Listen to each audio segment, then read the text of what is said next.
ഒരു വിഷയം ചരിത്രത്തോട് ബന്ധപ്പെട്ടതാണ്. ചരിത്രത്തോട് ബന്ധപ്പെട്ടതെന്ന് പറയുമ്പോൾ സ്വാഭാവികമായിട്ടും നമ്മുടെ ഇടയിലൊരു തോന്നലുണ്ട്. കെട്ടുകഥകൾ, ചരിത്രത്തിന് എന്ത് സ്വാധീനമാണ് മാനവ സമൂഹത്തിൽ വർത്തമാന കാലഘട്ടത്തിലുള്ളതെന്നൊരു ചോദ്യം ഉണ്ടാവും. ഞാൻ മനസ്സിലാക്കുന്നത് ചരിത്രമാണ് നമ്മളെ നിർണ്ണയിക്കുന്നത്. കഴിഞ്ഞകാല ചെയ്തികൾ, കഴിഞ്ഞ കാലത്തോട് ബന്ധപ്പെട്ടുണ്ടാകുന്ന അനുഭവങ്ങൾ, അതിൽ നിന്ന് ഉള്ള ഊർജം തന്നെയാണ് നമ്മളെ ഈ നിലയിൽ എത്തിച്ചിട്ടുള്ളത്. അപ്പോൾ ഞാൻ പറഞ്ഞു വെക്കുന്നൊരു കാര്യം എന്ന് പറയുന്നത്, ചരിത്രത്തിന് ഒരു വ്യക്തിയുടെ, ഒരു സമൂഹത്തിൻ്റെ, ലോകത്തിൻ്റെ എല്ലാ കാര്യങ്ങളിലും വളരെ നിർണായകമായ സ്വാധീനമുണ്ടെന്ന് തന്നെയാണ് വിശ്വസിക്കുന്നത്. അതുകൊണ്ടാണ് ചരിത്രപരമായ കാര്യങ്ങൾ പറഞ്ഞുകൊണ്ട് സമൂഹത്തിൽ നിലനിൽക്കുന്ന അസമത്വം, സമൂഹത്തോട് ബന്ധപ്പെട്ട് നിൽക്കുന്ന മറ്റ് രാഷ്ട്രീയ മേഖലകളോ മതങ്ങളോട് ബന്ധപ്പെട്ട് വരുന്ന കാര്യങ്ങൾ, അതായത് സമൂഹത്തിന് ഉൾക്കൊള്ളാൻ പറ്റാത്തതാണെന്ന് നമ്മൾ വിചാരിക്കുന്ന കാര്യങ്ങളെ എങ്ങനെ അതിനെ മറികടക്കാമെന്നൊരു കാര്യത്തെ ഞാനിപ്പോഴും കൂട്ടുപിടിക്കുന്ന ചരിത്രത്തെ കൂട്ടുപിടിച്ചുകൊണ്ട് തന്നെയാണെന്ന് പറയുകയാണ്. ഞാൻ ടോപ്പിക്കിലേക്ക് കിടക്കുകയാണ്. തിരുവിതാംകൂറിനോട് ബന്ധപ്പെട്ട് വരുന്ന, അല്ലെങ്കിൽ വേണാടികളോട് ബന്ധപ്പെട്ട് വരുന്ന ക്ഷേത്രമാണ് പത്മനാഭസ്വാമി ക്ഷേത്രം. ആ ക്ഷേത്രത്തോട് ബന്ധപ്പെട്ട് വരുന്ന അതിൻ്റെ അമൂല്യമായ സമ്പത്തെന്ന് പറയുന്നത് ലോകത്തിൻ്റെ ശ്രദ്ധ കേരളത്തിലേക്ക് അല്ലെങ്കിൽ ഇന്ത്യയിലേക്ക് കേന്ദ്രീകരിക്കുന്നൊരു കാരണമായിട്ടുണ്ടെന്ന് നമുക്കറിയാവുന്നതാണ്. കാരണം ലോകത്തിന് വിലമതിക്കാൻ കഴിയാത്ത, അല്ലെങ്കിൽ ഒരു വ്യക്തിക്ക് അദ്ദേഹത്തിൻ്റെ ഈ തലച്ചോറിൽ നിർണ്ണയിക്കാൻ കഴിയാത്ത തലത്തിലുള്ള ഒരു സമ്പത്താണ് പത്മനാഭസ്വാമി ക്ഷേത്രത്തോട് ബന്ധപ്പെട്ട് നിലകൊള്ളുന്നത്. സ്വാഭാവികമായിട്ടും ഒരു വ്യക്തി എന്ന നിലയിൽ നമ്മൾ തിരിച്ചറിയുന്നത് സ്വർണത്തോട് ബന്ധപ്പെട്ട് വരുന്ന, അല്ലെങ്കിൽ അതിനോട് ബന്ധപ്പെട്ട് വരുന്ന വിലപിടിപ്പുള്ള സാധനങ്ങളെല്ലാം അവിടെ കൊണ്ടുവന്ന് വെക്കുന്നത് സ്വാഭാവികമായിട്ടും മനുഷ്യനായിരിക്കും. ആ മനുഷ്യനോട് ബന്ധപ്പെട്ട് വരുന്ന നിർമ്മിതി തന്നെയാണ് ക്ഷേത്രം എന്നുള്ളത് കൊണ്ട് തന്നെ ആ ക്ഷേത്രത്തോട് ബന്ധപ്പെട്ട് വരുന്ന നിലവറകളും മനുഷ്യനിർമ്മിതമാണെന്നും ആ നിലവറകൾക്കുള്ളിൽ കുടികൊള്ളുന്ന എന്തൊക്കെയുണ്ട് അതെല്ലാം തന്നെ മനുഷ്യനോട് ബന്ധപ്പെട്ട് വരുന്ന പ്രവൃത്തിയുടെ ഫലമാണെന്ന് വിശ്വസിക്കുന്ന ഒരാളാണ് ഞാൻ. അതുകൊണ്ട് തന്നെ ദൈവികമായൊരു കാഴ്ചപ്പാടെന്നതിനപ്പുറം ചരിത്രപരമായ അതിൻ്റെ വസ്തുതകളിലേക്ക് കടക്കാനാണ് ഞാൻ ആഗ്രഹിക്കുന്നത്. നമുക്കറിയാം, അതിൻ്റെ സ്വത്തുവകളോട് ബന്ധപ്പെട്ട് വരുമ്പോൾ അതിൻ്റെ ഒരു ചരിത്രം കടന്നു ചെല്ലുമ്പോൾ ആ ചരിത്രത്തിൽ പറയുന്നത് മാർത്താണ്ഡവർമ്മയോട് ബന്ധപ്പെട്ട് വരുന്ന കാര്യങ്ങൾ തന്നെയാണ്. അതെല്ലാവർക്കും അറിയാവുന്ന കാര്യങ്ങളായതുകൊണ്ട് ദീർഘമായിട്ട് അതിനെപ്പറ്റി ഞാൻ സംസാരിക്കുന്നില്ല. 1750 ജനുവരി 17 മാർത്താണ്ഡവർമ്മ തൃപ്പടിദാനം നടത്തുന്നത്. അതിനോടെല്ലാം ബന്ധപ്പെട്ടുകൊണ്ടാണ് ക്ഷേത്രത്തെ നവീകരിക്കുന്നത്, അല്ലെങ്കിൽ ഈ കാണുന്ന രീതിയിലേക്കുള്ള ക്ഷേത്രം മാറുന്നത് എങ്ങനെയാണ്. അപ്പോൾ മാർത്താണ്ഡവർമ്മയോട് ബന്ധപ്പെട്ടുകൊണ്ടാണ് നമ്മൾ ഇന്ന് ഈ കാണുന്ന തലത്തിലുള്ള സ്വത്തുവകൾ ക്ഷേത്രത്തിലേക്ക് എത്തിയെന്നാണ് നമ്മൾ വിശ്വസിക്കുന്നത്. അപ്പോൾ ചരിത്രകാരന്മാർ, അതുപോലെ തന്നെ സാമൂഹ്യ രംഗത്ത് പ്രവർത്തിക്കുന്ന പല വ്യക്തികളും പറയുന്നുണ്ട്, ഈ സ്വത്തുവകളെല്ലാം തന്നെ അയൽ രാജ്യങ്ങളിൽ നിന്നോ, അല്ലെങ്കിൽ അയൽ രാജ്യങ്ങളിൽ ഞാൻ ഉദ്ദേശിക്കുന്നത് തമിഴ്നാടോട് ബന്ധപ്പെട്ട് വരുന്ന പ്രദേശങ്ങളിൽ നിന്നോ അതുപോലെ അതിനോട് ബന്ധപ്പെട്ട് വരുന്ന കാര്യങ്ങളിലൂടെ ക്ഷേത്രത്തിലേക്ക് എത്തിയതാണെന്നുള്ള, കാണിക്കയായി എത്തിയതാണെന്നുള്ളൊരു വാദഗതി മുന്നോട്ട് വയ്ക്കുന്നുണ്ട്. അപ്പോൾ എങ്ങനെയാണ് അത് എത്തിയെന്നുള്ളൊരു ചരിത്രം നമ്മൾ പറയുമ്പോൾ, ഇത്രയധികം സ്വത്തുവകകൾ ഈ പറയുന്ന ഇന്ത്യയുടെ തെക്ക് ഭാഗത്തുള്ള ഈ ചെറിയൊരു പ്രദേശത്ത് ഉണ്ടായിരുന്നു എന്നാണ് നമ്മൾ ചിന്തിക്കേണ്ടത്. എൻ്റെ ചരിത്രം കടന്നു പോകുന്നത് കേരളത്തിലേക്ക് തന്നെയാണ്. നമുക്കറിയാം, മലബാറിൻ്റെ ചരിത്രം എന്ന് പറയുമ്പോൾ അത് വിസ്തൃതമാണ്. അത് വളരെ മനോഹരമായൊരു ചരിത്രമാണ് കേരളത്തിൻ്റെ ചരിത്രം എന്ന് പറയുന്നത്. മലബാറിൻ്റെ ചരിത്രമെന്ന് പറയുമ്പോൾ, അല്ലെങ്കിൽ മലങ്കരയുടെ ചരിത്രമെന്ന് പറയുമ്പോൾ, അല്ലെങ്കിൽ കേരള ദേശത്തിൻ്റെ ചരിത്രമെന്ന് പറയുമ്പോൾ അത് സുഗന്ധ വ്യഞ്ജനങ്ങളോട് ബന്ധപ്പെട്ട് വരുന്ന ചരിത്രമാണ്. നമുക്കറിയാം, ഈ കേരള നാടിനൊരു പ്രത്യേകതയുണ്ട്. 500-ലധികം വരുന്ന വളരെ റെയറായിട്ടുള്ള മെഡിസിനൽ പ്ലാന്റുകളുടെ വിളഭൂമിയാണ് ഈ പറയുന്ന കേരളം എന്ന് പറയുന്നത്. ഈ കേരളത്തിൽ ഉണ്ടാകുന്ന ഏറ്റവും പ്രധാനപ്പെട്ട ആ സുഗന്ധ വ്യഞ്ജനങ്ങളിൽ പ്രധാനപ്പെട്ട ഒരു പ്രാധാന്യം അർഹിക്കുന്ന ഒരു ഘടകം എന്ന് പറയുന്നത് കുരുമുളക് തന്നെയാണ്. ആ കുരുമുളകിൻ്റെ ചരിത്രത്തിലൂടെയാണ് കേരളം സമ്പന്നമായെന്ന് വിശ്വസിക്കുന്ന ഒരു വ്യക്തിയാണ് ഞാൻ. അതെന്തുകൊണ്ടാണെന്ന് വെച്ചിട്ടുണ്ടെങ്കിൽ, ലോകചരിത്രം പഠിക്കുമ്പോൾ അത്തരമൊരു തീരുമാനത്തിലേക്ക് എത്താൻ നമ്മളെ പ്രാപ്തരാക്കുന്ന ഒത്തിരി കാര്യങ്ങൾ ലോക ചരിത്ര ഗ്രന്ഥങ്ങൾ നിലകൊള്ളുന്നുണ്ട്. നമുക്കറിയാം, ഈ കുരുമുളക് എന്ന് പറയുന്നൊരു കാര്യം കേരളത്തെ സംബന്ധിച്ച് അമിത പ്രാധാന്യമുള്ള ഒരു കാര്യമല്ല. നമ്മൾ ട്രോപ്പിക്കൽ റീജിയനോട് ബന്ധപ്പെട്ട് ജീവിക്കുകയാണ് എങ്കിൽ തന്നെയും ഈ കുരുമുളകിനോട് ബന്ധപ്പെട്ട് വരുന്ന കച്ചവട കാര്യങ്ങളോട് ബന്ധപ്പെട്ടാണ് നമ്മൾ സമൃദ്ധിയിലേക്ക് എത്തുന്നത്. കുരുമുളകിനോട് ബന്ധപ്പെട്ട് വരുന്ന കാര്യങ്ങൾ ലോകത്തിൻ്റെ ഗതിയെ തന്നെ നിർണ്ണയിക്കുന്ന ഒരു കാലഘട്ടത്തിലൂടെയായിരുന്നു നമ്മൾ കടന്നുപോയത്. പുരാതന കാലഘട്ടമാകട്ടെ, മധ്യകാലഘട്ടമാകട്ടെ, കുരുമുളകോ അതിനോട് ബന്ധപ്പെട്ട് വരുന്ന സുഗന്ധവ്യഞ്ജനങ്ങളുടെ കച്ചവടം, അതിൻ്റെ ഉപയോഗം എന്ന് പറയുന്നത് ഒരു സമൂഹത്തിൻ്റെ മാനതയെ നിർണ്ണയിക്കുന്ന ഒരു ഘടകം തന്നെയായിരുന്നു. നമുക്കറിയാം, റോമ സാമ്രാജ്യം എന്ന് പറയുന്നത് പുരാതന കാലഘട്ടത്തിൽ ഏറ്റവും അത്യുന്നതമായ കരുത്തന്മാരുടെ സാമ്രാജ്യമായിരുന്നു റോമ സാമ്രാജ്യം എന്ന് പറയുന്നത്. ആ റോമ സാമ്രാജ്യത്തിൻ്റെ തകർച്ചയെന്ന് പറയുന്നത് 476 AD-യിലാണ്. 476 AD-യിലേക്ക് എത്തുമ്പോൾ ലോകത്തെ അതിപ്രശസ്തമായ അതിശക്തന്മാരായ ഒരു സാമ്രാജ്യം തകരുകയാണ്. പക്ഷേ നമ്മൾ മനസ്സിലാക്കേണ്ടതെന്ന് പറഞ്ഞാൽ, ഈ റോമ സാമ്രാജ്യത്തിൻ്റെ നിലനിൽപ്പ് തന്നെ, അല്ലെങ്കിൽ അതിൻ്റെ പ്രൗഢ്യത്തിന് നിർണ്ണയിക്കുന്ന ഒരു ഘടകം എന്ന് പറയുന്നത് കുരുമുളകായിരുന്നു. റോമ സാമ്രാജ്യത്തോട് ബന്ധപ്പെട്ട് വരുന്ന 5-ാം നൂറ്റാണ്ടിലെ അപ്പിയസ് എന്ന് പറയുന്നൊരു ഗ്രന്ഥമുണ്ട്. ആ അപ്പിയസ് എന്ന് പറയുന്ന ഗ്രന്ഥത്തിൽ കുരുമുളകിനോട് ബന്ധപ്പെട്ട് വരുന്ന അല്ലെങ്കിൽ കേരളത്തിലെ സുഗന്ധവ്യഞ്ജനങ്ങളോട് ബന്ധപ്പെട്ട് വരുന്ന കറിക്കൂട്ടുകളെ പറ്റി പറയുന്നുണ്ട്. അതുപോലെ റോമിനോട് ബന്ധപ്പെട്ട് വരുന്ന അതിൻ്റെ പ്രധാനപ്പെട്ട കച്ചവട കേന്ദ്രങ്ങളെല്ലാം തന്നെ കൊറിയ, പെപ്പർനിക്കോറിയ എന്ന് പറയുന്ന കച്ചവട ശൃംഖലകളോട് ബന്ധപ്പെട്ട് വരുന്ന കേന്ദ്രങ്ങളുണ്ട്. അതായത് എന്താ പറയുക, ഈ കുരുമുളകെല്ലാം സൂക്ഷിക്കാനുള്ള ഇടങ്ങളുണ്ട്. അപ്പോൾ കുരുമുളക് എന്ന് പറയുന്നത് റോമ സാമ്രാജ്യത്തിനെ പറ്റി ഏറ്റവും പ്രധാനപ്പെട്ട ഘടകമാണെന്ന് പറയുമ്പോൾ തന്നെ നമ്മൾ മറ്റൊരു കാര്യം മനസ്സിലാക്കേണ്ടതുണ്ട്. കാരണം റോം എന്ന് പറയുന്ന അതിശക്തമായ ഒരു സാമ്രാജ്യത്തെ തകർക്കാൻ വേണ്ടി ഇറങ്ങിത്തിരിക്കുന്ന ബാർബേറിയന്മാരെന്ന് പറയുന്ന വിഭാഗത്തെപ്പറ്റി നമ്മൾ പഠിക്കുന്നുണ്ട്. ഗ്രേറ്റ് മൈഗ്രേഷൻ പീരീഡ് എന്നറിയപ്പെടുന്ന ആ കാലഘട്ടത്തിൽ ജർമ്മനിക്ക് സൊസൈറ്റിയോട് ബന്ധപ്പെട്ട് വരുന്ന ട്യൂട്ടോണിക് വിഭാഗം എന്നറിയപ്പെടുന്ന, അല്ലെങ്കിൽ പിൻകാലത്ത് റോമൻ ചരിത്രകാരന്മാർ എഴുതിത്തള്ളിയ ബാർബേനിക് ജനവിഭാഗം എന്നറിയപ്പെടുന്ന ആ ഒരു വിഭാഗം. വിസിഗോത്തുകളുണ്ട്, ആസ്ട്രോഗോത്തുകളുണ്ട്, ബർഗൻഡിയൻസ് ഉണ്ട്, ഫ്രാങ്കുകളുണ്ട്, വാൻഡൽസ് ഉണ്ട്. ഇവരെല്ലാം ഒരു ഘട്ടം കഴിയുമ്പോൾ ജർമ്മനിയുടെ ഭാഗങ്ങളിൽ നിന്നും തെക്കോട്ട് സഞ്ചരിച്ചിട്ട് റോമിലേക്ക് എത്തുന്നുണ്ട്. ആ റോമിനെ കീഴ്പ്പെടുത്താൻ വേണ്ടി വരുന്നുണ്ട്. റോമിനോട് ബന്ധപ്പെടുത്തി വരുന്ന അതിൻ്റെതായിട്ടുള്ള കടന്നുകയറ്റങ്ങളിൽ ഏറ്റവും പ്രധാനപ്പെട്ട ഒരു വിസിഗോത്ത് രാജാവിനെ പറ്റി പറയുന്നുണ്ട്. അലാറിക് എന്ന് പറയുന്ന ഒരു വിസിഗോത്ത് രാജാവുണ്ട്. 408 അലാറിക് എന്ന് പറഞ്ഞ വിസിഗോത്ത് രാജാവ് റോമൻ സാമ്രാജ്യത്തെ കീഴ്പ്പെടുത്തുന്നത്. അതുവരെ ലോകത്തിലെ ഏറ്റവും പ്രൗഢമായ അല്ലെങ്കിൽ ലോകത്തിലെ ഏറ്റവും ശക്തിമത്തായ ഒരു സാമ്രാജ്യം എന്ന് പറയുന്നതാണ് റോമൻ സാമ്രാജ്യം. ആ റോമൻ സാമ്രാജ്യത്തെ കീഴ്പ്പെടുത്തുന്ന അലാറിക് എന്ന് പറഞ്ഞ വിസിഗോത്ത് രാജാവ് റോമൻ സാമ്രാജ്യം വിട്ടുകൊടുക്കുന്നതിന് വേണ്ടി, അതായത് കീഴ്പ്പെടുത്തിയ റോമൻ സാമ്രാജ്യം വിട്ടുകൊടുക്കുന്നതിന് വേണ്ടി റോമൻ സാമ്രാജ്യത്തിലെ അധിപന്മാരോട് ചോദിക്കുന്നത് 3000 പൗണ്ട് കുരുമുളകാണ്. ഇത് സ്ട്രാബോന്റെ കണ്ടെത്തലുകളാണ്. അതായത് 3000 കുരുമുളക്, 3000 പൗണ്ട് കുരുമുളക് എന്ന് പറയുന്നത് റാംസൺ മണിയായിട്ട് മേടിച്ചിട്ടുകൊണ്ടാണ് ഈ റോമ സാമ്രാജ്യത്തെ വിട്ടുകൊടുക്കുന്നത്. മാത്രമല്ല റോമ സാമ്രാജ്യത്തിനോട് ബന്ധപ്പെട്ട് വരുന്ന അതേ ചരിത്രം നിലനിൽക്കുമ്പോൾ തന്നെ നമുക്കറിയാം, പുരാതന കാലഘട്ടത്തിലും മധ്യകാലഘട്ടത്തിലും ഇംഗ്ലണ്ടിൽ പോലും ഡൗറിയായിട്ട് കൊടുക്കുന്നത് സുഗന്ധവ്യഞ്ജനങ്ങളായിരുന്നു. അതുപോലെ തന്നെ നമ്മളൊരു വായ്പ എടുക്കുകയാണ്. ആ വായ്പ എടുക്കുമ്പോൾ നമുക്കറിയാം, നമ്മൾ സ്വാഭാവികമായിട്ട് ഇപ്പോൾ വായ്പ എടുക്കുമ്പോൾ സ്വർണം വെച്ചിട്ടാണ് നമ്മൾ പലിശയ്ക്ക് പൈസ എടുക്കുന്നത്. പക്ഷേ ആ കാലഘട്ടത്തിൽ സ്വർണത്തിൻ്റെ സ്ഥാനത്തിൻ്റെക്കാൾ വാല്യൂ ഉണ്ടായിരുന്നത് ഒരു കുരുമുളകായിരുന്നു. ഇംഗ്ലണ്ട് പോലെയുള്ള സ്ഥലങ്ങളിൽ ഇതുപോലെയുള്ള കച്ചവട കാര്യങ്ങൾക്ക്, അതുപോലെ തന്നെ ഉണ്ടാകുന്ന കൊടുക്കൽ വാങ്ങലുകൾ, വായ്പകൾ, അതുപോലെ തന്നെ ഉണ്ടാകുന്ന ഒരാളുടെ ഒരു ബന്ധം അല്ലെങ്കിൽ ഒരു കരാറിൽ ഏർപ്പെടുമ്പോൾ അതിന് ഏറ്റവും പ്രധാനപ്പെട്ട ഘടകമായിട്ട് വർത്തിക്കുന്ന കുരുമുളകായിരുന്നു. അപ്പോൾ കുരുമുളക് എന്ന് പറയുന്ന ലോകത്തിൻ്റെ സമ്പത്തിനെ നിർണ്ണയിക്കുന്ന ഏറ്റവും പ്രധാനപ്പെട്ട ഘടകം തന്നെയായിരുന്നു. ഞാൻ പറഞ്ഞു വെക്കുന്നത്, പ്ലിനിയുടെ നാച്ചുറൽ ഹിസ്റ്ററി ഉണ്ട്. 37 വോളിയമുള്ള അതിബൃഹസ്ഥായ ഒരു ഗ്രന്ഥമാണ് ഈ പറയുന്ന പ്ലിനിയുടെ നാച്ചുറൽ ഹിസ്റ്ററി. അതിൽ 16 വോളിയം എന്ന് പറയുന്നത്, 16ഓളം വോളിയങ്ങൾ എന്ന് പറയുന്നത് ഈ പ്ലാന്റുകളെ കുറിച്ചാണ്. അതിൽ ഈ പറയുന്ന കേരളത്തിലെയും അല്ലെങ്കിൽ ഇന്ത്യയിലുള്ള സസ്യജാലങ്ങളെ കുറിച്ച് പറയുന്നുണ്ട്. മാത്രമല്ല പ്ലിനി പറയുന്നുണ്ട്, ബെർണീസ് എന്ന് പറയുന്ന തീരം മുതൽ അതല്ലെങ്കിൽ ഈ നമ്മുടെ മുസിരീസ് എന്ന് പറയുന്ന പ്രദേശത്തേക്കുള്ള കച്ചവട കാര്യങ്ങളെ പറ്റി പറയുന്നുണ്ട്. ബെർണീസ് എന്ന് പറയുന്ന ബെർണീസ് എന്ന് പറയുന്ന ഈ ചെങ്കടലോട് ബന്ധപ്പെട്ട് വരുന്ന ഏറ്റവും പ്രധാനപ്പെട്ട ഒരു കച്ചവട കേന്ദ്രം, അതിനോട് ബന്ധപ്പെട്ട് വരുന്ന മുസിരീസ് എന്ന് പറയുന്ന പ്രദേശം. അപ്പോൾ മുസിരീസിനെ കുറിച്ച് പോലും പ്ലിനി പറയുന്നുണ്ട്. മുസിരീസിനെ കുറിച്ച് ആധികാരികമായിട്ട് പറയുന്ന മറ്റു പ്രധാനപ്പെട്ട ചരിത്രം എന്ന് പറയുന്നത് പെരിപ്ലസ് എറിത്രിയെ. അപ്പോൾ പറഞ്ഞു വെക്കുന്നത്, ഈ പെരിപ്ലസിനോട് ബന്ധപ്പെട്ട് വരുന്ന അതിൻ്റെ ഗ്രന്ഥങ്ങളിൽ ഈ പറയുന്ന കാര്യത്തെപ്പറ്റി പറയുന്നത്, മുസിരീസിനെ പറ്റി പറയുന്ന ആധികാരിക ഗ്രന്ഥം എന്ന് പറയുന്നത് ഈ AD 60-ാം നൂറ്റാണ്ടിനോട് ബന്ധപ്പെട്ട് വരുന്ന ആ ഗ്രന്ഥം തന്നെയാണ്. ആ ഗ്രന്ഥത്തിൽ പറയുന്ന മുസിരീസ് എന്ന് പറയുന്നത് ലോകത്തിലെ ഏറ്റവും പ്രധാനപ്പെട്ട കുരുമുളകിനോട് ബന്ധപ്പെട്ട് വരുന്ന പ്രദേശമാണെന്നാണ് പറയുന്നത്. അപ്പോൾ കുരുമുളകിനെ പറ്റി നമുക്കറിയാം, യവനന്മാരോട് ബന്ധപ്പെട്ട് വരുന്ന കഥകളുണ്ട്, ചരിത്രമുണ്ട്. അഗനാനൂരിൽ പറയുന്നുണ്ട്. അതിൽ പറയുന്നത് എന്താണ്, റോമൻ സാമ്രാജ്യത്തോട് ബന്ധപ്പെട്ട് വരുന്ന ആൾക്കാർ ഈ കേരളത്തിലേക്കുള്ള മുസിരീസിലെത്തുകയും അവിടെ നിന്ന് സ്വർണം കയറ്റി വരുന്നതിൻ്റെ ഭാഗമായിട്ട് ഇവിടെ നിന്ന് കുരുമുളക് അല്ലെങ്കിൽ സുഗന്ധവ്യഞ്ജനങ്ങൾ കടത്തിക്കൊണ്ടുപോയതായി പറയുന്നുണ്ട്.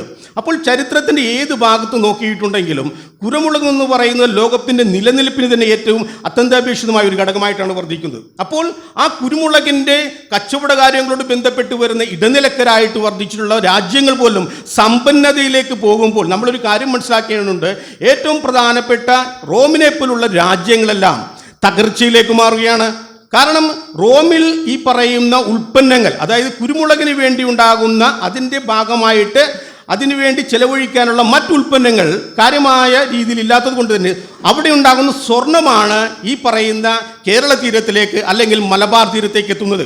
അപ്പോൾ സ്വാഭാവികമായിട്ടും ഈ റോമൻ സെനറ്റിൽ പോലും കേരളത്തിലേക്ക് അല്ലെങ്കിൽ മലബാറിലേക്ക് ഒഴുകിയ സ്വർണത്തെക്കുറിച്ചുള്ള ചർച്ചകൾ ഉണ്ടാകുന്നു. ആ ചർച്ചകളുടെ ഭാഗമായിട്ട് റോമൻ സെനറ്റിൽ അടിയുണ്ടാകുന്നുണ്ട്.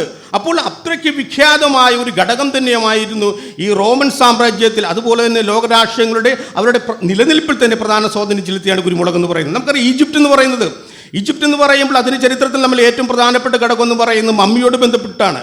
ആ മമ്മിഫിക്കേഷനിൽ പോലും ഈ കുരുമുളകിനോട് ബന്ധപ്പെട്ട് വരുന്ന ചരിത്രം നിലനിൽക്കുന്നുണ്ട്. നമുക്കറിയാം ഏറ്റവും പ്രധാനപ്പെട്ട ഒരു മമ്മി എന്ന് പറയുന്നത് രാംസെസ് സെക്കൻഡ് എന്ന് പറയുന്നതാണ്. അദ്ദേഹത്തിൻ്റെ നോസ്ട്രിൽ, അതായത് മൂക്കിനോട് ബന്ധപ്പെട്ട് വരുന്ന ഭാഗങ്ങളിൽ നിന്ന് പോലും കുരുമുളക് കണ്ടെത്തിയിട്ടുണ്ട്. അപ്പോൾ റോമിനോട് ബന്ധപ്പെട്ടാകട്ടെ, ആ റോമിൻ്റെ പിൻകാലത്ത് കോളനിയായിട്ടുള്ള ഈജിപ്തിലാകട്ടെ, ആ ഈജിപ്തിൽ പോലും ഈ പറയുന്ന കുരുമുളക് എന്ന് പറയുന്ന ഏറ്റവും പ്രധാനപ്പെട്ട ഒരു ഘടകമായി വർദ്ധിക്കുക എന്ന് പറയുമ്പോൾ ലോകരാജ്യങ്ങളുടെ നിലനിൽപ്പ് തന്നെ കുരുമുളകിനെ ആശ്രയിച്ചായിരുന്നു. ആ കുരുമുളകിന് വേണ്ടി എന്തും ചെയ്യുന്നൊരു കാലഘട്ടത്തിലൂടെയായിരുന്നു പ്രാചീന കാലഘട്ടവും മധ്യകാലഘട്ടവും കടന്നു പോകുന്നത്. അപ്പോൾ സ്വാഭാവികമായിട്ടും കേരള തീരത്തുണ്ടാകുന്ന ഈ കുരുമുളകിൻ്റെ ഉൽപ്പാദനം എന്ന് പറയുന്നത് കുരുമുളകിനോട് ബന്ധപ്പെട്ട് വരുന്ന കാർഷിക മേഖലയിലുള്ള ജനങ്ങൾ, ആ ജനങ്ങളിൽ നിന്ന് സ്വീകരിക്കുന്ന കുരുമുളക് ഇടനിലക്കാരായി പ്രവർത്തിച്ചുകൊണ്ട് കച്ചവടക്കാർക്ക് എത്തിച്ചു കൊടുക്കുന്ന വിഭാഗങ്ങൾ, ആ വിഭാഗങ്ങളോട് ബന്ധപ്പെട്ട് വരുന്ന കടൽ യാത്രയോട് ബന്ധപ്പെട്ട് വരുന്ന കടൽ അതിൻ്റെ യാത്രയ്ക്ക് ഏറ്റവും ഉപകരിക്കുന്ന കപ്പലുകളുടെ നിർമ്മാണ തൊഴിലാളികൾ, ആ കപ്പലുകളിൽ പണിയെടുക്കുന്ന വിഭാഗങ്ങൾ, അതിനോട് ബന്ധപ്പെട്ട് മറ്റു രാജ്യങ്ങളിലെത്തുമ്പോൾ അതിൻ്റെ ഇടനിലക്കാർ, അങ്ങനെ ലോകത്തെ ചലനാത്മകമായ ഒരു കേന്ദ്രമാക്കി മാറ്റുന്നതിൽ ഏറ്റവും പ്രധാനപ്പെട്ട ഒരു ഘടകം എന്ന് പറയുന്നത് കുരുമുളകായിരുന്നു. ആ കുരുമുളകിലൂടെയാണ് കേരളത്തിലെ രാജാക്കന്മാർ, 32ഓളം വരുന്ന രാജാക്കന്മാർ, നാട്ടുരാജാക്കന്മാരാണ് കേരളത്തിലുണ്ടായിരുന്നത്. നമുക്കറിയാം സാമൂതിരി, കൊച്ചി രാജാവ്, അതുപോലെ തന്നെ മലബാറിലേക്ക് കണ്ണൂരോടൊക്കെ ബന്ധപ്പെട്ടുകൊണ്ട് കോലത്തിരികൾ, ഈ പറയുന്ന രാജാക്കന്മാർ നിലനിൽക്കുന്ന സമയത്തൊരിക്കലും വേണാടിനോട് ബന്ധപ്പെട്ട് വരുന്ന ഈ ഒരു രാജവംശം നിലനിൽക്കുന്നില്ല നമുക്ക് കണക്കാക്കണം. അപ്പോൾ ഈ രാജാക്കന്മാരുടെ എല്ലാം സ്വത്തുവകൾ, സമ്പത്തെല്ലാം തന്നെ കുരുമുളകിനെ കേന്ദ്രീകരിച്ചുകൊണ്ടാണ്. നമ്മൾ മനസ്സിലാക്കേണ്ട മറ്റൊരു കാര്യം എന്ന് പറയുന്നത് ലോകത്തിൻ്റെ ഗതിയെ നിർണ്ണയിക്കുന്ന പ്രധാനപ്പെട്ട കണ്ടുപിടുത്തങ്ങളെല്ലാം തന്നെ ഈ കുരുമുളകിനെ കേന്ദ്രീകരിച്ചുകൊണ്ടായിരുന്നു. ഹിപ്പാലസ് എന്ന് പറഞ്ഞ കാറ്റിൻ്റെ ഗതിയെപ്പറ്റിയുള്ള ഒരു ചരിത്ര പഠനം നമുക്കറിയാം. ഹിപ്പാലസ് എന്ന് പറയുന്നത് ഈജിപ്ഷ്യനിലുണ്ടായിരുന്ന ഒരു അലക്സാണ്ട്രിയൻ മറൈനറാണ്. അദ്ദേഹം AD 40 ഹിപ്പാലസ് എന്ന് പറയുന്ന, അതായത് മൺസൂൺ കാറ്റ് കണ്ടുപിടിക്കുകയാണ്. ആർക്ക് വേണ്ടി?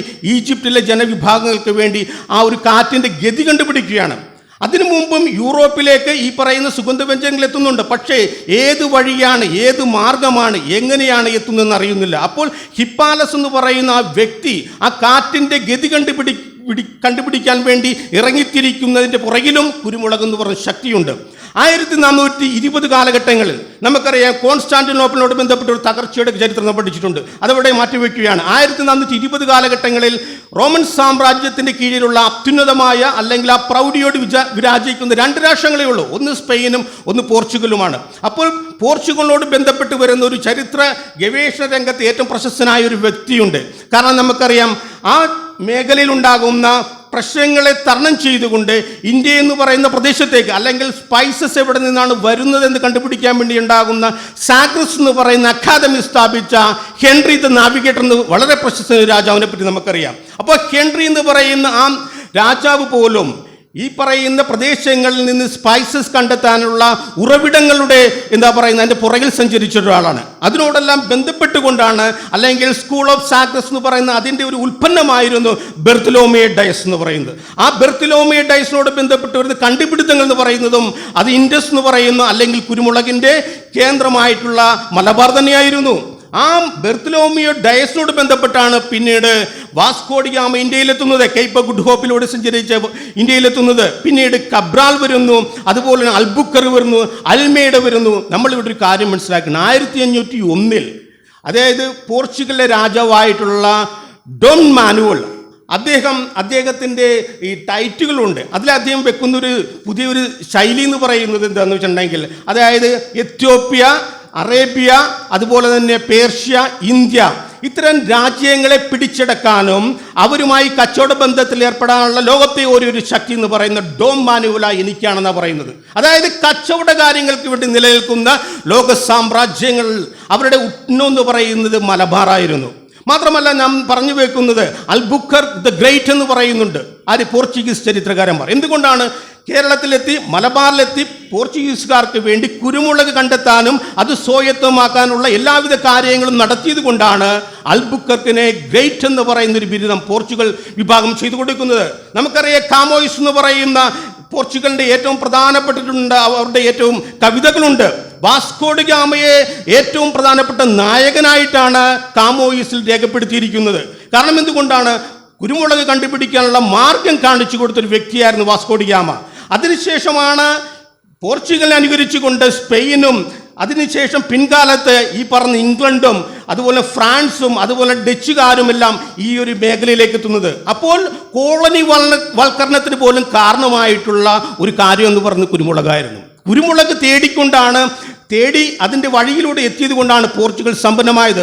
പോർച്ചുഗൽ സമ്പന്നമായത് കണ്ട് അതിൽ അസൂയ പോയുണ്ട മറ്റു രാഷ്ട്രങ്ങളാണ് പിൻകാലത്ത് 1600 ബന്ധപ്പെട്ട് പിന്നീട് ഈസ്റ്റ് ഇന്ത്യ കമ്പനിയെല്ലാം ഉണ്ടാകുന്നു, ഫ്രാൻസുകാരോട് ബന്ധപ്പെട്ടുണ്ടാകുന്നു. അപ്പം ഇവരുടെ എല്ലാം ലക്ഷ്യം തന്നെ ഈ പറയുന്ന ഏതെങ്കിലും മറ്റ് ഭൂപ്രദേശങ്ങളായിരുന്ന മലബാർ എന്ന് പറയുന്ന സ്വർണം വിളയുന്ന, ഈ സ്വർണം എന്ന് പറഞ്ഞ് ഞാൻ പറയുന്നത് കറുത്ത സ്വർണം വിളയുന്ന കുരുമുളകിൻ്റെ നാട് തേടിക്കൊണ്ടായിരുന്നു.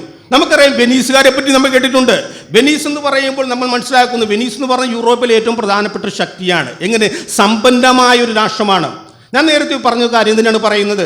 476 റോമൻ സാമ്രാജ്യത്തെ അലാറിക്കിനോട് ബന്ധപ്പെട്ട് വരുന്ന രാജാക്കന്മാർ തോൽപ്പിക്കുന്നു. അതിൻ്റെ ഭാഗമായിട്ട് അവസാനത്തെ റോമൻ സാമ്രാജ്യത്തിന് അധിപനായിട്ടുള്ള റോമിലസിനെ അഡോസർ എന്ന് പറയുന്ന വിസിഗോത്ത് രാജാവിനെ പരാജയപ്പെടുത്തുമ്പോൾ റോമ സാമ്രാജ്യം എന്നേക്കുമായി അധപ്പതിക്കുകയാണ്. ആ കാലഘട്ടത്തിൽ റോമ സാമ്രാജ്യത്തിനോട് ബന്ധപ്പെട്ട് വരുന്ന കുറേ വിഭാഗങ്ങൾ അഡ്രാക്കി കടലിൻ്റെ ഭാഗത്തേക്ക് ചേക്കേറുന്നുണ്ട്. അപ്പോൾ റോമിൽ നിന്നും ഒളിച്ചോടിപ്പോയ വേറൊരു ഭാഗത്ത് ചേക്കേറിയ വിഭാഗങ്ങളായിരുന്നു വെനീസുകാർ. ഈ വെനീസുകാർ കോൺസ്റ്റാന്റിനോപ്പിളിനോടും ഈജിപ്തിനോടും ബന്ധപ്പെടുത്തിക്കൊണ്ട് കുരുമുളക് ഇറക്കുമതി ചെയ്യുകയാണ്. ഒരു വർഷം ഈജിപ്തിലെ സുൽത്താനോട് 1,20,000 പൗണ്ട് കുരുമുളക് വെനീസുകാർ ഇറക്കുമതി ചെയ്യുന്നതിനുള്ള കരാറിൽ ഏർപ്പെട്ടിരുന്നതായി പറയുന്നുണ്ട്.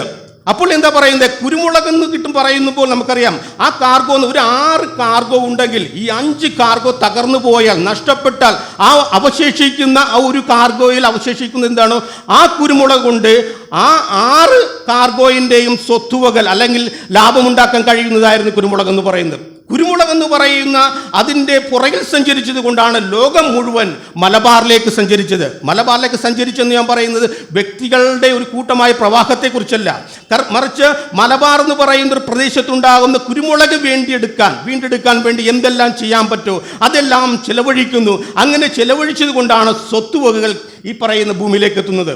അതുപോലെ നമുക്കറിയാം അലക്സാണ്ടർ ദ ഗ്രേറ്റ് എന്ന് പറയുന്ന ഒരു വ്യക്തിയെ കുറിച്ച് നമുക്കറിയാം. അലക്സാണ്ടർ എന്ന് പറയുന്ന ഒരു വ്യക്തി എന്ന് പറയുന്നത് നമുക്കറിയാം ഈ സൈറസിനോട് ബന്ധപ്പെട്ട് വരുന്ന അല്ലെങ്കിൽ പേർഷ്യൻ സാമ്രാജ്യത്തോട് ബന്ധപ്പെട്ട ഒരു ചരിത്രമുണ്ട്. കാരണം പേർഷ്യൻ സാമ്രാജ്യത്തോട് ബന്ധപ്പെട്ടുകൊണ്ടാണ് ആ പേർഷ്യൻ സാമ്രാജ്യം ഗ്രീക്കുകാരെ പരാജയപ്പെടുത്തുന്നുണ്ട്. ഗ്രീക്കുകാരെ പരാജയപ്പെടുത്തുമ്പോൾ ആ പേർഷ്യൻ സാമ്രാജ്യത്തിനോടൊപ്പം ഇന്ത്യയിലെ ഈ പറയുന്ന പട്ടാളക്കാരും അല്ലെങ്കിൽ യുദ്ധം ചെയ്യുന്ന ആൾക്കാരും പേർഷ്യൻ സാമ്രാജ്യത്തിനോടൊപ്പം വർത്തിക്കുന്നുണ്ട്. അപ്പോൾ അലക്സാണ്ടറിൻ്റെ ഗുരുവായിട്ടുള്ള അരിസ്റ്റോട്ടിൽ പറയുന്ന കഥകളും ചരിത്രവും പഠിച്ചുകൊണ്ട് അലക്സാണ്ടർ യുദ്ധത്തിന് പുറപ്പെടുന്നു. അതിൻ്റെ ഭാഗമായിട്ട് ഈ പറയുന്ന ഇന്ത്യയുടെ ഭാഗങ്ങൾ അതുപോലെ തന്നെ പേർഷ്യൻ സാമ്രാജ്യം എല്ലാം കീഴ്പ്പെടുത്തുന്നതോടൊപ്പം തന്നെ അലക്സാണ്ടറിനോട് അരിസ്റ്റോട്ടിൽ പറഞ്ഞു കൊടുത്ത മറ്റൊരു കാര്യമുണ്ട്. യൂറോപ്പിലേക്ക് സ്പൈസസ് എത്തുന്നുണ്ട്, പക്ഷേ അതിൻ്റെ മാർഗം അറിയില്ല. ഈ മാർഗം കണ്ടുപിടിക്കാനും കൂടി പറയുന്നുണ്ട്. അപ്പോൾ അലക്സാണ്ടർ എന്ന് പറയുന്ന ഒരു വ്യക്തി ഇന്ത്യയോ അല്ലെങ്കിൽ ഏഷ്യയുടെ മറ്റു ഭാഗങ്ങളിലേക്ക് ചേക്കേറുമ്പോൾ അധിനിവേശം നടത്തുമ്പോൾ അത് സാമ്രാജ്യത്വപരമായ ഒരു അധിനിവേശം മാത്രമല്ല, മറിച്ച് സ്പൈസസിൻ്റെ റൂട്ട് കണ്ടുപിടിക്കാനുള്ള ഒരു മാർഗം കൂടിയായിരുന്നു. നമുക്കറിയാം സംസ്കൃതത്തിനോട് ബന്ധപ്പെട്ട് വരുന്നൊരു വാക്കാണ് പിപ്പല്ലി എന്ന് പറയുന്നത്. അലക്സാണ്ടറിനോട് ബന്ധപ്പെട്ടാണ് പിപ്പല്ലി എന്നൊരു വാക്ക് ഗ്രീക്കിലേക്ക് എത്തുന്നത്. ഗ്രീക്കിൽ നിന്നാണ് പിന്നീട് ലാറ്റിനിലേക്കും പിപ്പർനിഗ്രം എന്ന വാക്കിലേക്ക് എത്തുന്നത്. അപ്പോൾ കുരുമുളക് എന്ന് പറയുന്ന സംഭവം ഈ പറഞ്ഞ യൂറോപ്പിൽ എല്ലായിടത്തും ഉണ്ടെങ്കിൽ തന്നെയും കേരള തീരങ്ങളിൽ അല്ലെങ്കിൽ ഏഷ്യയോട് ബന്ധപ്പെട്ട് വരുന്ന ഇന്ത്യയോട് ബന്ധപ്പെട്ട് വരുന്ന മലബാർ തീരത്തിൽ നിന്നാണെന്ന് ഈ പറയുന്ന കാലത്തോട് ബന്ധപ്പെട്ടാണ് ഈ പറഞ്ഞ യൂറോപ്യന്മാർ അറിയുന്നത്. എന്തുകൊണ്ട് മധ്യവർത്തികളായിട്ട് പ്രവർത്തിക്കുന്ന വിഭാഗങ്ങളുണ്ട്, ഈജിപ്തിനോട് ബന്ധപ്പെട്ട് വരുന്നവരുണ്ട്, അറബികളുണ്ട്. ഇവരെല്ലാം സ്പൈസസിനെ കുറിച്ച് വളരെ നിഗൂഢമായ കഥകളാണ് യൂറോപ്പിൽ പ്രചരിപ്പിച്ചിരിക്കുന്നത്. നമുക്കറിയാം കുരുമുളകിനെ പറ്റി പറയുന്നുണ്ട്. കുരുമുളക് എന്ന് പറയുന്നത് ഒരു വന്യമായ ഒരു പ്രദേശത്ത് ആർക്കും കടന്നു ചെല്ലാൻ പറ്റാത്ത ഒരു പ്രദേശത്താണ് കുരുമുളകുകൾ ഉണ്ടാകുന്നത്. കാരണം ആ കുരുമുളകിനെ സംരക്ഷിക്കാൻ വേണ്ടി പാമ്പുകൾ, സർപ്പങ്ങൾ ഇങ്ങനെ സദാ കാവലിരിക്കുന്ന ഇടമാണ് കുരുമുളക് എന്ന് പറയുന്നത്. അപ്പോൾ ഈ സർപ്പങ്ങളെ ഓടിച്ചാൽ മാത്രമേ കുരുമുളക് നമുക്ക് വീണ്ടെടുക്കാൻ പറ്റൂ. അപ്പോൾ കാടിന് തീയിടുമ്പോൾ സ്വാഭാവികമായിട്ട് സ്വർണ്ണ നിറമുള്ള കുരുമുളക് കറുത്ത നിറമായി അങ്ങനെയുള്ള കഥകൾ പ്രചരിപ്പിച്ചുകൊണ്ടാണ് ഈ മധ്യവർത്തികൾ ഈ പറയുന്ന യൂറോപ്പിൽ ഈ സ്വർണം വിൽക്കുന്നതിന് തുല്യമായ നിലയിൽ കുരുമുളക് വിൽക്കുന്നത്. അതുപോലെ നമുക്ക് സിന്നമൺ എന്ന് പറയുന്ന കറുവാപ്പട്ടയെ പറ്റി അറിയാം. കറുവാപ്പട്ടയെ പറ്റി പറയുന്ന ചരിത്രം എന്താണ്? കറുവാപ്പട്ട എന്ന് പറയുന്നത് വളരെ ഉയരമുള്ള പർവ്വതനിരകൾ. ആ പർവ്വതനിരകൾ എന്ന് പറയുന്നത് മനുഷ്യന് കയറാൻ പറ്റില്ല, അപ്രാപ്യമാണ്, കയറാൻ പറ്റില്ല. അവിടെ വലിയ പക്ഷികളുണ്ട്, കഴുകനും പരുന്തും. അവരെല്ലാം കൂടുകൂട്ടുന്നത് ഈ പറയുന്ന സിന്നമന്റെ തടികൾ കൊണ്ടാണെന്ന് പറഞ്ഞു. ആ പക്ഷികളെ ഇല്ലായ്മ ചെയ്ത് അല്ലെങ്കിൽ ആ പക്ഷികളുടെ കൂട്ടിൽ കടന്ന് അതിൽ നിന്ന് സ്വീകരിക്കുന്നതാണ് സിന്നമൻ എന്ന് പറയുന്നത്. അപ്പോൾ ഒരിക്കലും മധ്യവർത്തികളായിട്ടുള്ള ആളുകൾ ഒരിക്കലും തന്നെ യൂറോപ്യൻ ജനതയോട് അല്ലെങ്കിൽ മറ്റു വിഭാഗങ്ങളോട് ഒരിക്കലും ഇതിൻ്റെ സോഴ്സ് പറഞ്ഞിട്ടുണ്ടായിരുന്നില്ല. നമുക്കറിയാം 1096 ബന്ധപ്പെട്ടാണ് കുരിശുദ്ധം നടക്കുന്നത്. കുരിശുദ്ധം നടക്കുമ്പോൾ ഏഷ്യയുടെ ഭാഗങ്ങളിലേക്ക് യൂറോപ്പിലെ ജനവിഭാഗം എത്തുന്നുണ്ട്. അപ്പോൾ അവിടെ വെച്ചും ഇവർ പറഞ്ഞ ആന്റിയോക്ക് എന്ന് പറഞ്ഞ പ്രദേശം, ആന്റിയോക്കിൽ വരുമ്പോൾ അവിടെ സുലഭമാണ് കുരുമുളക്. ആ കുരുമുളകിനോട് ബന്ധപ്പെട്ട് വരുമ്പോൾ അവർക്ക് മനസ്സിലാകുന്നതാണ് കോൺസ്റ്റാന്റിനോപ്പിൾ മാത്രമല്ല, ആന്റിയോക്കോ അതിനോട് ബന്ധപ്പെട്ട് വരുന്ന ഏതൊരു പ്രദേശത്തും കുരുമുളക് സുലഭമാണെന്ന് മനസ്സിലാക്കുന്നത്. അപ്പോൾ അത്തരം ആർത്തികളുണ്ട്. നമുക്കറിയാം കുരിശുദ്ധം എന്ന് പറയുമ്പോൾ അതിനൊരു പ്രത്യേകതയുണ്ട്. 4ാമത്തെ കുരിശുദ്ധത്തെ പറ്റി നമുക്കറിയാം. 4ാമത്തെ കുരിശുദ്ധത്തിൽ ഏറ്റവും പ്രധാനപ്പെട്ട അതിൻ്റെ ചാലക ശക്തി എന്ന് പറയുന്നത് വെനീസുകാരായിരുന്നു. വെനീസുകാരുടെ ലക്ഷ്യം എന്ന് പറയുന്നത് എന്താണ്? ഈ പറഞ്ഞ ജെറുസലേം വീണ്ടെടുക്കുക എന്നുള്ളതായിരുന്നില്ല, മറിച്ച് ആ കാലഘട്ടങ്ങളിൽ ആഫ്രിക്കയെയും യൂറോപ്പിനെയും ഏഷ്യയും ബന്ധിപ്പിച്ചുകൊണ്ട് പ്രവർത്തിക്കുന്ന കച്ചവട കേന്ദ്രമായിട്ടുള്ള കോൺസ്റ്റാന്റിനോപ്പിൾ, നമുക്കറിയാം ബൈസാന്റിയൻ തീരത്തോട് ബന്ധപ്പെട്ട് വരുന്ന കോൺസ്റ്റാന്റിനോപ്പിൾ, ആ ബൈസാന്റിയൻ അല്ലെങ്കിൽ ബോസ്ഫറസ് നദിയോട് ബന്ധപ്പെട്ട് വരുന്ന ബൈസാന്റിയം, ആ കോൺസ്റ്റാന്റിനോപ്പിൾ പിടിച്ചെടുക്കുമ്പോൾ കുരുമുളകിനോടും അല്ലെങ്കിൽ അതിനോട് ബന്ധപ്പെട്ട് വരുന്ന സ്പൈസസിന്റെ കേന്ദ്രം വെനീസുകാർക്ക് കീഴ്പ്പെടുമെന്ന ബോധമാണ് 4ാം കുരിശുദ്ധത്തിൽ വെനീസുകാർ കുരിശുദ്ധക്കാരനെ അകമഴിഞ്ഞ് സഹായിക്കാൻ കാരണം. അപ്പോൾ ലോകത്തിൻ്റെ സമ്പത്ത് എന്ന് പറയുന്നത് സ്വർണത്തെ നിർണ്ണയിച്ചുകൊണ്ടായിരുന്നില്ല എന്ന് ഞാൻ പറഞ്ഞു വെക്കുന്നത്. ലോകത്തിൻ്റെ നിലനിൽപ്പെന്ന് പറയുന്നത് സ്വർണത്തെയോ അല്ലെങ്കിൽ അതിനോട് സാമ്യമുള്ള മറ്റു കാര്യങ്ങളായിരുന്നില്ല. ലോകത്തിൻ്റെ നിലനിൽപ്പെന്ന് പറയുന്നത് ഈ പറയുന്ന കുരുമുളകായിരുന്നു. ആ കുരുമുളകിലൂടെയാണ് കേരള തീരത്തേക്ക് സമ്പത്ത് ഒഴുകിയെത്തുന്നത്. നമുക്കറിയാം കേരള തീരത്തുണ്ടാകുന്ന രാജാക്കന്മാരെ പറ്റിയും പറയും, 32 രാജാക്കന്മാരെ അല്ലെങ്കിൽ നാട്ടുപ്രമാണിമാരെ പറ്റി പറയുന്നുണ്ട്. അപ്പോൾ അതിൽ ഏറ്റവും പ്രധാനപ്പെട്ടവരെയും പറ്റി ഞാൻ പറഞ്ഞു. അപ്പോൾ പോലും തിരുവിതാംകൂറിനോട് ബന്ധപ്പെട്ട് വരുന്ന വേണാടികളില്ല, അത് അവിടെ നിൽക്കട്ടെ. നമ്മൾ മനസ്സിലാക്കുന്നത് കേരള തീരത്തിലെ രാജാക്കന്മാരുടെ ഏറ്റവും പ്രധാനപ്പെട്ട വരുമാനം എന്ന് പറയുന്നത് ചുങ്കമായിരുന്നു. ആ ചുങ്കം എന്ന് പറയുന്നത് കടൽ തീരത്തോട് ബന്ധപ്പെട്ട് വരുന്ന അല്ലെങ്കിൽ അവരുടെ ഹാർബറുകളോട് ബന്ധപ്പെട്ട് വരുന്ന കച്ചവടത്തിൽ നിന്നുണ്ടാകുന്ന നികുതിയായിരുന്നു കേരള രാജാക്കന്മാരെ പോറ്റിക്കൊണ്ടിരുന്നത്. നമുക്കറിയാം സാമൂതിരിയോട് ബന്ധപ്പെട്ട് വരുന്ന സാമൂതിരിയുടെ ഉയർച്ച എന്ന് പറയുന്നത് മുസ്ലിം സമൂഹത്തോട് ബന്ധപ്പെട്ട് വരുന്ന സാബന്തർക്കയോട് ബന്ധപ്പെട്ട് വരുന്ന മാപ്പിള സമൂഹത്തോട് ബന്ധപ്പെട്ടാണ് നമുക്കറിയാം. അതുപോലെ തന്നെ ഈ കച്ചവട കാര്യങ്ങളുടെ ചുക്കാൻ പിടിച്ചുകൊണ്ട് പ്രവർത്തിക്കുന്ന മാപ്പിള സമുദായവും അവരുടെ പോറ്റി വളർത്തിയ അല്ലെങ്കിൽ അവർക്ക് വേണ്ടി പ്രവർത്തിച്ച, ഞാൻ പറഞ്ഞു വെക്കുന്നത് മാപ്പിള സമുദായം എന്ന് പറയുന്നത് അറബികളും അല്ലെങ്കിൽ അറബികളോട് ബന്ധപ്പെട്ട് വരുന്ന ഒരു പുതിയൊരു സമൂഹമാണ്. അപ്പോൾ ആ മാപ്പിള സമൂഹം കച്ചവടക്കാരായ അറബികൾക്ക് വേണ്ടി കേരള തീരത്തുള്ള ഈ പറയുന്ന കാര്യങ്ങളെല്ലാം തന്നെ കച്ചവട കാര്യങ്ങളോട് ബന്ധപ്പെടുത്തി അവർക്ക് നൽകുന്നുണ്ട്. അപ്പോൾ മധ്യവർത്തികളായിട്ട് പ്രവർത്തിക്കുന്ന മാപ്പിള സമുദായമാകട്ടെ അതുപോലെ അറബികളാകട്ടെ അതിനോട് ബന്ധപ്പെട്ട് വരുന്ന ഏറ്റവും പ്രധാനപ്പെട്ട ഘടകമായ കേരളത്തിലെ രാജാക്കന്മാരട്ടെ സമ്പന്നതയിലേക്ക് മാറുന്നത് ഈ പറയുന്ന കുരുമുളകിനോട് ബന്ധപ്പെട്ട് കാര്യങ്ങളെ നിർണ്ണയിച്ചുകൊണ്ടാണ്. നമുക്കറിയാം സാമൂതിരിയോട് ബന്ധപ്പെട്ട് വരുന്ന 18 കവികളും 10,000-ഓളം വരുന്ന നായർ പടയാളികളെയും തീറ്റിപ്പോറ്റിയത് ഈ പറയുന്ന കച്ചവടത്തിൽ നിന്നുണ്ടാകുന്ന സ്വത്തുവകളാണ്. അപ്പോൾ കേരള തീരത്തിലെ ഏറ്റവും പ്രധാനപ്പെട്ട മറ്റൊരു കാര്യം നമുക്ക് മനസ്സിലാക്കണം. സാമൂതിരിയോടാകട്ടെ, കൊച്ചി രാജാവിനോട് ബന്ധപ്പെട്ടാകട്ടെ അല്ലെങ്കിൽ കോലത്തിരിയോട് ബന്ധപ്പെട്ടാകട്ടെ, ഇവരുടെ കൊട്ടാരങ്ങളോ അല്ലെങ്കിൽ അവരുടെ പ്രധാനപ്പെട്ട ഇടങ്ങളെല്ലാം സമുദ്രതീരങ്ങളോട് തന്നെയായിരുന്നു ബന്ധപ്പെട്ട് നിലനിന്നിരുന്നത്, അല്ലെങ്കിൽ ഉൾപ്രദേശങ്ങളിലായിരുന്നില്ല. പൊന്നാനി എന്ന് പറയുന്നത് സാമൂതിരിയുടെ 2ാമത്തെ തലസ്ഥാനമാണ്. ഇതെല്ലാം തന്നെ കച്ചവട കേന്ദ്രങ്ങളോട് ബന്ധപ്പെട്ട്. എന്തുകൊണ്ടാണ് കച്ചവട കേന്ദ്രങ്ങളോട് ബന്ധപ്പെട്ട് നിലനിർത്താൻ ശ്രമിച്ചത്? കച്ചവടത്തിലൂടെ അല്ലാതെ അഭിവൃദ്ധമായിട്ടുള്ള ഒരു സമ്പത്ത് കേരളത്തിലേക്ക് കടന്നു വരുന്നില്ലെന്ന് അന്നത്തെ ജനവിഭാഗത്തിന് അറിയാമായിരുന്നു. അപ്പോൾ കേരള രാജാക്കന്മാർ അവരോട് ബന്ധപ്പെട്ട് വരുന്ന വിശ്വാസങ്ങൾ, അവരോട് ബന്ധപ്പെട്ട് ജീവിക്കുന്ന ജനവിഭാഗങ്ങളെല്ലാം അതിസമ്പന്നത. ഈ അതിസമ്പന്നത എന്ന് പറയുന്നത് ഒരു കാര്യമുണ്ട്. അതിസമ്പന്നത എന്ന് പറയുന്നത് കൊട്ടാരങ്ങൾ വെക്കുകയോ അല്ലെങ്കിൽ കാറ് മേടിക്കുന്ന ഒരു കാലഘട്ടത്തെക്കുറിച്ചല്ല ഞാൻ പറയുന്നത്. സമ്പന്നത എന്ന് പറയുന്നത് ഞാൻ മനസ്സിലാക്കുന്നത് ലോകരാഷ്ട്രങ്ങളുടെ ലോകത്തുണ്ടാകുന്ന എല്ലാവിധ ജനവിഭാഗങ്ങളും ഇന്ത്യയിലേക്ക് കടന്നു വരുന്ന അത്രയ്ക്ക് വിശാലമായ ഒരു ഭൂപ്രദേശമായിട്ട് കേരളം നിലയുന്നു. നമുക്കറിയാം ജൈനന്മാർ വരുന്നു, നമുക്കറിയാം ഏത് മതവും, അതായത് പുറത്തുണ്ടാകുന്ന ജൂതമതമാകട്ടെ, ഇസ്ലാം മതമാകട്ടെ, അതുപോലെ ക്രിസ്തു മതമാകട്ടെ, അതുപോലെ ഏത് വിഭാഗങ്ങളാകട്ടെ, ഈജിപ്ഷ്യൻസ് ആകട്ടെ, റോമക്കാരാകട്ടെ, ഗ്രീക്കുകാരാകട്ടെ, അതുപോലെ ഏത് വിഭാഗങ്ങൾ കച്ചവടത്തോട് ബന്ധപ്പെട്ടിരിക്കുന്ന ചൈനീസ് വിഭാഗങ്ങളാകട്ടെ, ഇവരെല്ലാം കേരളത്തിലേക്ക് കടന്നു വരുമ്പോൾ അവരെ ഊഷ്മളമായിട്ട് സ്വീകരിക്കുന്ന അത്രയ്ക്ക് സമ്പന്നമായ ഒരു ജനവിഭാഗം കേരളത്തിൽ ഉണ്ടായിരുന്നതിന് പ്രധാന കാരണം എന്ന് പറയുന്നത് സ്വത്തുവകകൾ കൈമാറ്റം ചെയ്യപ്പെടുകയാണ്. ആ സ്വത്തുവകകളുടെ കൈമാറ്റം ചെയ്യപ്പെടുമ്പോൾ സ്വാഭാവികമായിട്ടും കേരളത്തിലെ രാജാക്കന്മാരോട് ബന്ധപ്പെട്ട് വരുന്ന അവരുടെ കൊട്ടാരങ്ങൾ അല്ലെങ്കിൽ കൊട്ടാരങ്ങളോട് ബന്ധപ്പെട്ടോ എന്ന് ഉദ്ദേശിക്കുന്നത് അവരുടെ വാസ ഇടങ്ങൾ, അവരുടെ ആരാധനാലയങ്ങൾ ഇതെല്ലാം സമ്പന്നമായിരുന്നു. ഇവിടെയാണ് ഞാൻ പറഞ്ഞു വെക്കുന്നത്, കേരളം അതിസമ്പന്നമായ ഒരു പ്രദേശമായിരുന്നു. ആ സമ്പന്നത എന്ന് പറയുന്നത് കേരളത്തിലെ കച്ചവട ബന്ധങ്ങളുണ്ട്. ലോകത്തുണ്ടാകുന്ന സ്വർണവും മറ്റ് വിലപിടിപ്പുള്ള സാധനങ്ങൾ കേരളത്തിലേക്ക് ഒഴുകുകയായിരുന്നു. നമുക്കറിയാം, വാർമിംഗ്ടൺ എടുത്തു പറയുന്നുണ്ട്. വാർമിംഗ്ടൺ പറയുന്നത് എന്താണ്? റോമൻ സാമ്രാജ്യത്തിൽ സ്വർണ്ണമില്ലാതെ വരുന്നുണ്ട്. റോമൻ സാമ്രാജ്യത്തിൽ സ്വർണ്ണമില്ലാതെ വരുമ്പോൾ പിന്നീട് സ്വർണ്ണ നാണയം കേരളത്തിൽ ഒഴുകേണ്ടതുള്ളത് കൊണ്ട് തന്നെ സ്വർണം കൊടുത്താലും ഈ പറയുന്ന കാര്യങ്ങൾ വിട്ടുകൊടുക്കുക എന്നുള്ളത് കൊണ്ട് തന്നെ സിലോണിലും അതുപോലെ കോൺസ്റ്റാന്റിനോപ്പിളിലും റോമൻ നാണയങ്ങൾ എന്താ പറയുന്നത്, റോമൻ നാണയങ്ങൾ അടിച്ചിറക്കിയിരുന്നെന്ന് പറയുന്നത്. കാരണം റോമൻ നാണയങ്ങൾക്കുണ്ടാകുന്ന വിലയെന്ന് പറയുന്നത്, അതിൻ്റെ സ്വീകാര്യത എന്ന് പറഞ്ഞാൽ അത്രയ്ക്ക് പ്രശസ്തമായിരുന്നു. അപ്പോൾ ലോകത്തുണ്ടാകുന്ന ഏറ്റവും പ്രധാനപ്പെട്ട സാമ്രാജ്യങ്ങൾ അതിദാരിദ്ര്യത്തിലേക്ക്, സമ്പന്നതയുടെ കാര്യത്തിൽ ദാരിദ്ര്യത്തിലേക്ക് മാറിയിട്ടുണ്ടെങ്കിൽ അവരുടെ സമ്പത്തെല്ലാം കുരുമുളകിനെ അല്ലെങ്കിൽ അതിനോട് ബന്ധപ്പെട്ട് വരുന്ന സുഗന്ധവ്യഞ്ജനങ്ങളെ കേന്ദ്രീകരിച്ചുകൊണ്ട് കേരളത്തിലേക്ക് ഒഴുകിയതുകൊണ്ടാണ്. അപ്പോൾ ഒഴുകുമ്പോൾ ആ സ്വത്തുവകൾ എന്താ ചെയ്യുന്നത്?